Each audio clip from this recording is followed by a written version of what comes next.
All right, James, let's get us going with Ja Morant, the most sensational, the most dynamic, the most box office, the most popcorn. He is the Batman of this NBA season.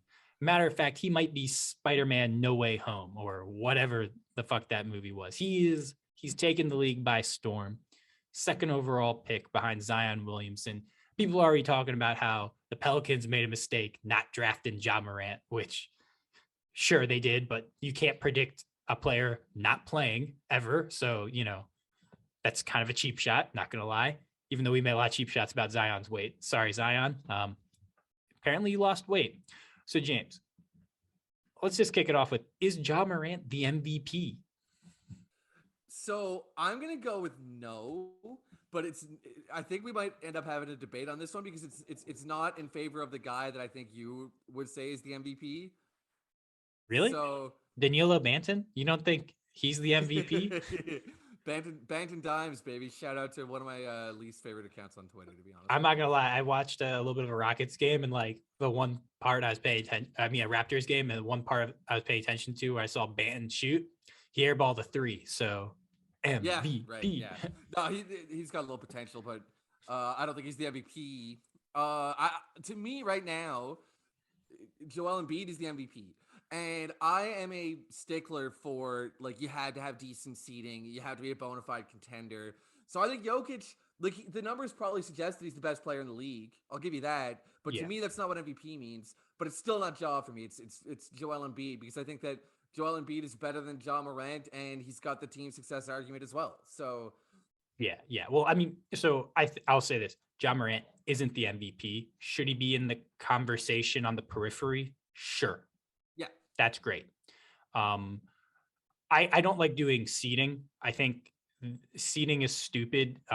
For I like team record, fine, I get that, but like seeding, it's like you could be the one seed in the East, and like I guess theoretically you could win the East with like 50 wins, and a team could win 53 games and be like the four seed in the other conference. So I tend to like kind of throw seeding out just because it's like, well, that's not, it's why are we penalizing someone for winning maybe more games or slightly fewer games in a tougher conference? That seems like a weird way to penalize people. I go with Jokic just because like I think he's the best player in the league and he's just doing stuff that's absurd. His two best teammates have missed the entire season basically.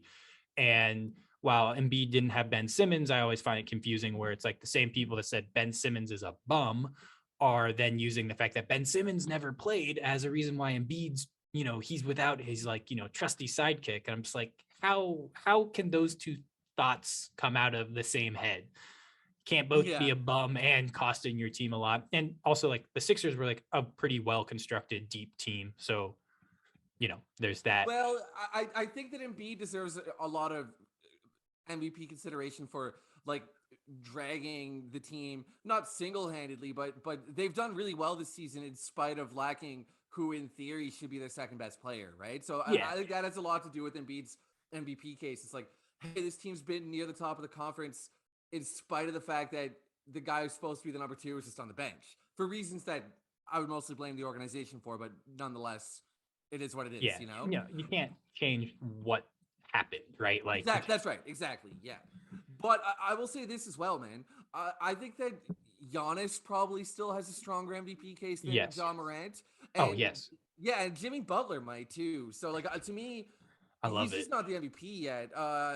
His basic counting stats are sensational. His highlight reel is sensational, but he's still really lagging in the metrics. It's also worth noting that the team did play quite well without him. You know, I think Yeah. he's excellent. Franchise player, really exciting young player. But no, I couldn't give him the MVP award this season. Yeah. And like the other thing is like he's missed actually a fair amount of games this year. So for guys Mm. that like haven't missed a lot of games, like that's should count against him. And I think what we're highlighting is what needs to be brought up. The three best players in the league by a pretty significant margin. There's these top three. There's Jokic, there's Embiid, and there's Giannis this year. And those three are like by far the best players in the league. And it gets into what I want to talk about next is the three best players in the league have one thing very much in common. They are gigantic people. Yeah.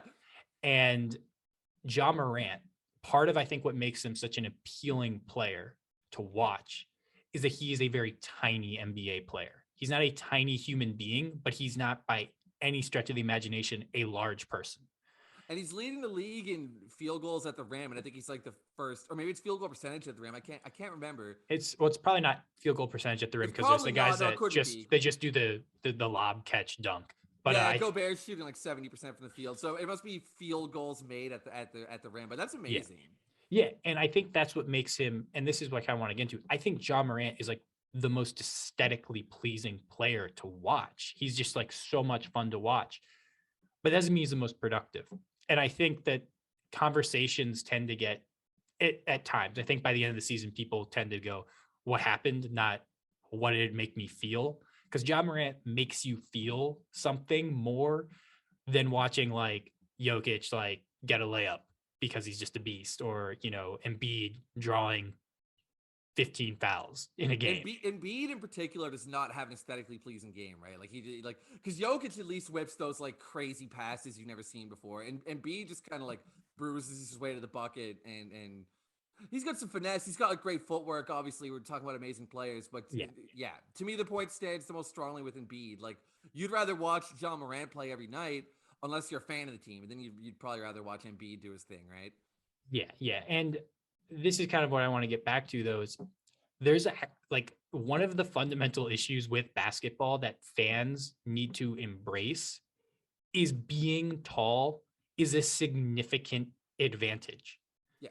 Like all things being equal, if I know, man, these two guys are the exact same player, pretty much.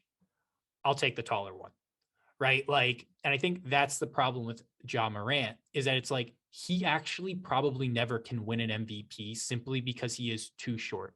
Like he can basically, it will be almost impossible for him to ever be an elite defender just based upon what he's shown in the NBA thus far and based upon his size, right? Like Yeah. you can be up in someone's fucking grill, but if they're 6'10", they're probably going to be able to get a shot off and you're not going to be able to affect it all that much. Because if they get you on a pump fake, you're up in the air, they sidestep, and then it's an easy look, Yeah, that's right? right.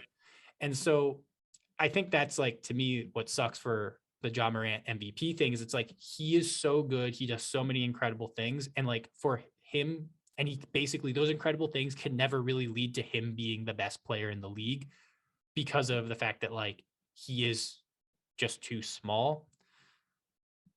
Who's the last guard to win MVP? Well, actually, no, guards win. Russ, Harden.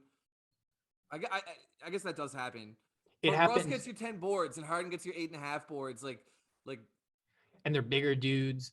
they And are bigger dudes. Yeah. And the other thing is this is like if Ja Morant wants to win an MVP, his offense basically needs to be near best in the league. Yeah. And it's not. I just want to Like, clarify something about what I was just saying too, which is that like I don't think that those rebounds are tremendously important towards what ought to be a good MVP case. But there's a funny thing that happens where the way we perceive players, like it's really hard to get away psychologically from looking at points, rebounds, assists. You know what I mean? yeah. Like right, like Russ when he averaged 30, 10, and 10. To the logical brain, it's like, well, that 10 doesn't really matter. The Thunder are like specifically scheming for him to get those rebounds. But it's hard to deny that you look at that 30, 10, and 10, and part of your head goes like MVP, like a switch, right? Yeah. Yeah. And look, like Morant could maybe become an MVP. I'm skeptical that he will be able to on just the simple accounting of like small players have a really hard time winning it. Yeah. And then the other thing just being, and this is most crucial, it's like for him to take the next step, he basically needs to become a really good 3-point shooter because his ability to get to and finish at the rim, I don't think that's something because of like what it requires physically from him that he can like really improve on all that much. So it's like that attribute feels really maxed out and Yeah. that's a credit to him. Yeah. But it's likely that like this will be his best season of his career getting to and finishing at the rim just because of like the physical realities of what it takes for him to do that. He might even sustain this pace for another few years, but it's hard to imagine that he'll improve on that skill, right? Yeah, yeah. And so Yeah. it's really the next level has to be either like he really takes a step forward and becomes an elite passer, not just like I collapse a defense and I can make a pass, right? Like that's Russell Westbrook, right? that Yeah. that caps you as being like a good offensive engine, but you're not an elite playmaker like a Chris Paul or like a Jokic, right? Or even like a Luka Doncic. Guys that like they don't need to break a defense down and they can still make killer passes. So unless he develops a really consistent 3-point shot that's above average, or that playmaking takes another step, I feel like it's going to be hard for him to become a true MVP level player. But that doesn't mean he's not going to be a ton of fun, because like Allen Iverson was a ton of fun and like he was never really an MVP quality player. Granted, he won one, but like I think Morant's going to be one of those guys where like we look back 20 years and like his cultural impact and like the way he resonates in our brain outseeds his production, and that's totally fine. But I think Yeah, people and need that's to be like, fun and good for his franchise, and will yeah, still get you wins. Like the quality yeah, guard play like that'll still get you wins. he's Yeah, really, really good.